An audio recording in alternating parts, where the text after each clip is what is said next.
পানাগড় কাণ্ডে 24 ঘন্টা পেরিয়ে গিয়েছে, কিন্তু এখনো পর্যন্ত অভিযুক্তরা অধরা। অর্থাৎ সেই মদ্যপ যুবক যাদের বিরুদ্ধে অভিযোগ, যারা ধাওয়া করেছিল গাড়ি করে, সেই অভিযুক্তরা কিন্তু এখনো পর্যন্ত অধরা।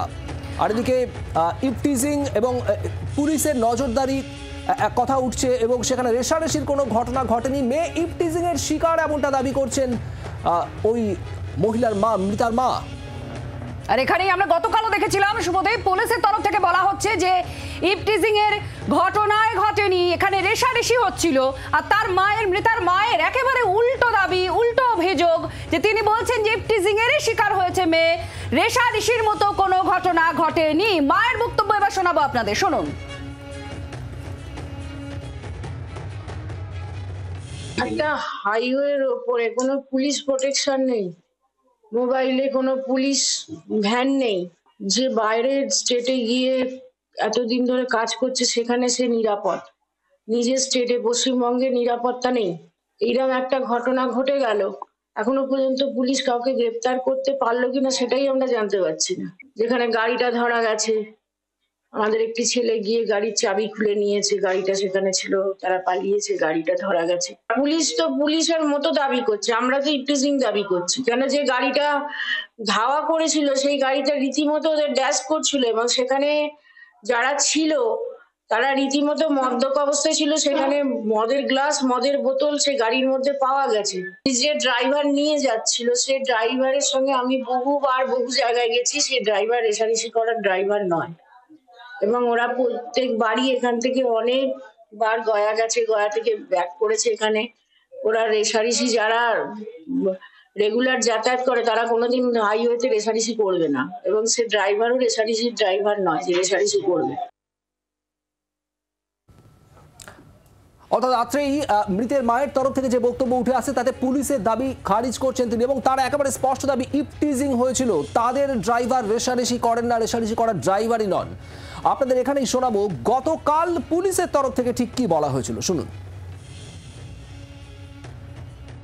ইফটিজিং এর কোনো ঘটনা এখানে নেই, এখানে পিওর একটা দুটা গাড়ির মধ্যে এটা বলতে পারেন কি ওভারটেক করার মধ্যে এটা ইনিশিয়ালি স্টার্ট হয়েছিল, এবং তারপরে পুরো ঘটনাটা আমাদের যে মেইনলি সিসিটিভির মধ্যে আছে আমাদের কাছে, আপনাদেরকে আমরা ফুটেজটা দেব, যার মধ্যে আপনারা দেখতে পারবেন কি যে যার কথা বলা হচ্ছে কি যে গাড়িটা ধাওয়া করেছিল বা দুষ্কৃতীরা ধাওয়া করেছিল সেটা আদৌ ঘটনা হয়নি। এখানে ইনিশিয়ালি একটা হালকা কোলিশন দুটা গাড়ির মধ্যে হয়েছিল এবং ডিভাইডার সঙ্গে হয়েছিল, তারপরে কিন্তু ডেফিনেটলি যে চেজিং হচ্ছে সেটা ভিকটিমের গাড়ি চেজ করছে অন্য গাড়িটা, অর্থাৎ পুরো উল্টো।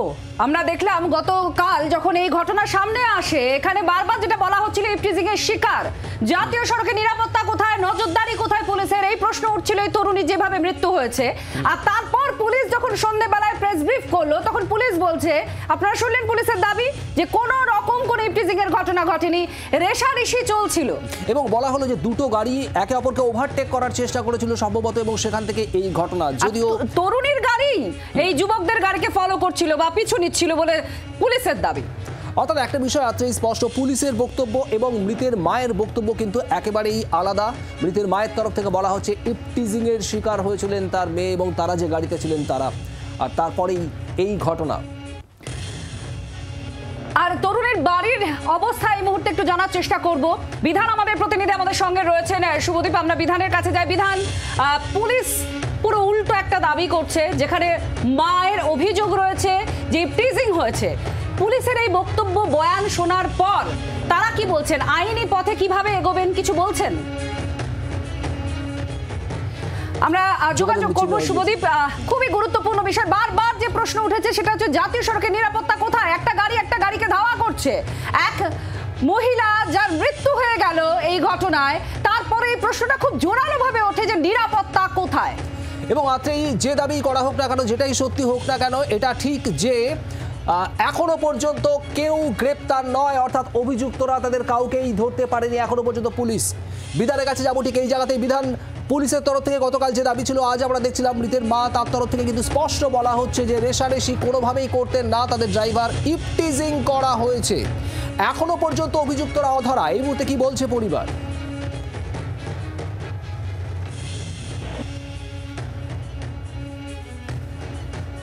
শোনাবো তার আগে একটু ছবিটা দেখিয়ে নি যে সুতন্দ্রার বাড়ির সামনে দেখো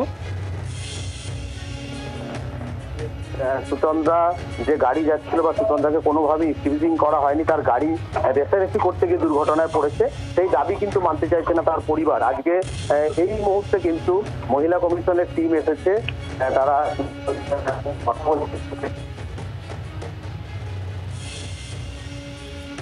আচ্ছা, পুলিশে 6 লাভ। সুতন্দ্রার বাড়ির চারপাশে পুলিশ মোতায়েন করা হয়েছে। আর এই মুহূর্তে যে সিসিটিভি ফুটেজ আপনারা দেখতে পাচ্ছেন সেটা পুলিশের দেওয়া সিসিটিভি ফুটেজ।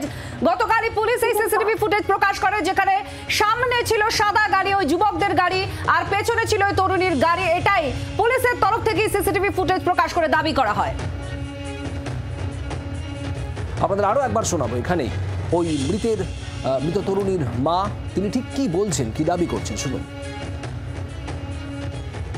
একটা হাইওয়ের ওপরে কোনো পুলিশ প্রোটেকশন নেই, মোবাইলে কোনো পুলিশ ভ্যান নেই, যে বাইরের স্টেটে গিয়ে এতদিন ধরে কাজ করছে সেখানে সে নিরাপদ, নিজের স্টেটে পশ্চিমবঙ্গে নিরাপত্তা নেই। এইরকম একটা ঘটনা ঘটে গেল, এখনো পর্যন্ত পুলিশ কাউকে গ্রেপ্তার করতে পারলো কিনা সেটাই আমরা জানতে পারছি না। যেখানে গাড়িটা ধরা গেছে, আমাদের একটি ছেলে গিয়ে গাড়ির চাবি খুলে নিয়েছে, গাড়িটা সেখানে ছিল, তারা পালিয়েছে, গাড়িটা ধরা গেছে। পুলিশ তো পুলিশের মতো দাবি করছে, আমরা তো ইপটিজিং দাবি করছি। কেন, যে গাড়িটা ধাওয়া করেছিল সেই গাড়িটা রীতিমতো ওদের ড্যাশ করছিল, এবং সেখানে যারা ছিল তারা রীতিমতো মদ্যপ অবস্থায় ছিল। সেখানে মদের গ্লাস, মদের বোতল সেই গাড়ির মধ্যে পাওয়া গেছে। যে ড্রাইভার নিয়ে যাচ্ছিল সে ড্রাইভারের সঙ্গে আমি বহুবার বহু জায়গায় গেছি, সে ড্রাইভার রেষারেষি করার ড্রাইভার নয়। এবং ওরা প্রত্যেকবারই এখান থেকে অনেকবার গয়া গেছে, গয়া থেকে ব্যাক করেছে এখানে।